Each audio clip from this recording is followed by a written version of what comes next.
Today on our 2014 Jeep Wrangler Unlimited, we'll be installing the Blue Ox base plate kit with removable arms, part number BX1126.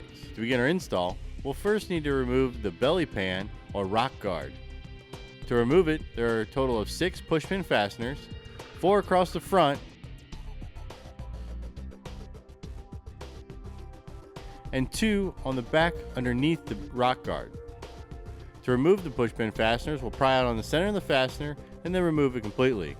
Now once we remove the fasteners, we'll go ahead and pull the rock guard down and set it aside for installation later. Next, we'll go to behind the bumper and disconnect the manufacturer's wiring to the fog lights. To remove the wiring connector from the fog light socket, we'll press on the locking tab and then remove the connector. Next, we'll need to remove the front bumper, and to do that, there are a total of 8 fasteners, 4 on each side. We'll go ahead and start removing these fasteners now.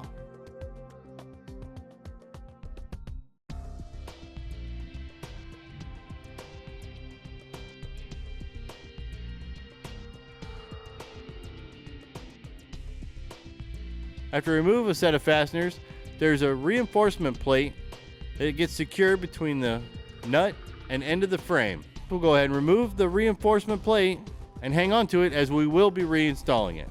Now with all the fasteners removed, we're ready to remove the bumper. We'll gently pull it away from its position, being careful not to go too far, as we'll need to release the manufacturer's wiring that runs on the inside edge of the bumper. Once we have it out, we'll go ahead and use our trim panel tool or flat blade screwdriver to remove the push pin fasteners that secures the wiring on the inside of the bumper. Once we do that, we'll go ahead and take the bumper off and set it aside. Next, we're ready to put our base plate in position. We'll be lining up the lower attachment point with the pre-drilled hole in the side of the frame. It can be a tight fit, so we'll go ahead and use a rubber mallet to help tap the base plate into position. Once we have it lined up, we'll go ahead and take the 5/8 bolt and 5/8 split lock washer, put it through the base plate into the frame, where we'll secure it with the 5/8 handle nut on the inside. Note, as per the instructions, we recommend to use red Loctite, part number LT37420.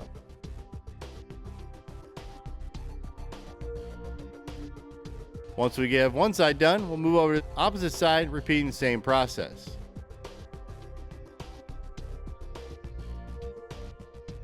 Now we'll go ahead and make sure it's level, and then go ahead and tighten down the 5/8 hardware. This will help hold the base plate in position while we use the base plate as a template to drill out the top 2 attachment points for each side. Starting with a pilot bit, we'll go ahead and drill out the center of each attachment point.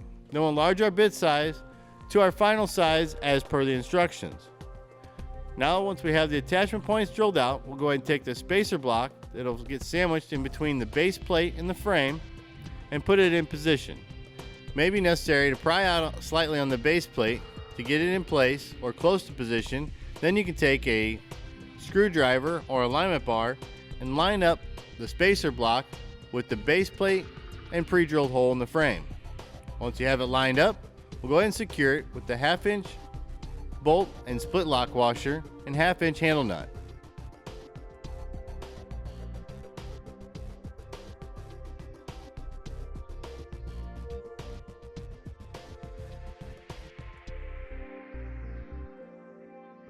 Now with all our fasteners installed finger tight, we'll go ahead and run them down. Then we'll torque to specifications as indicated in instructions. Now with our base plate installed, secured, and torqued to specifications, we can go ahead and remove the excess from the handle nuts.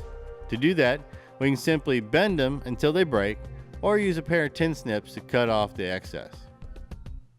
Once you've completed removing the excess from the handle nuts, we'll then go ahead and take the safety cables that'll go around the frame, rear of the body mount, and then back down to the base plate using the quick connect to attach the cable to the attachment point here at the back of the base plate. Once we have both cables in place, we're now ready to start reinstalling the front bumper.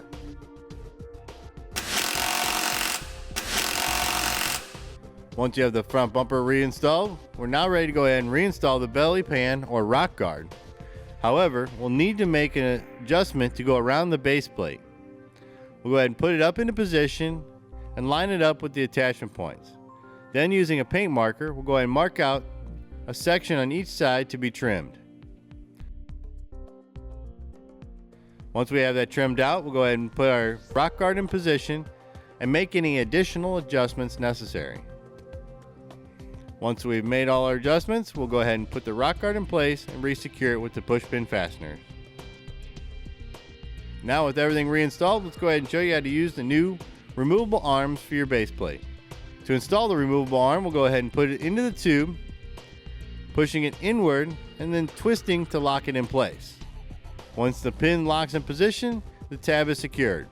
Then, to take off the removable arm, we'll pull out on the ring for the locking tab, twist it, and pull out till it unlocks.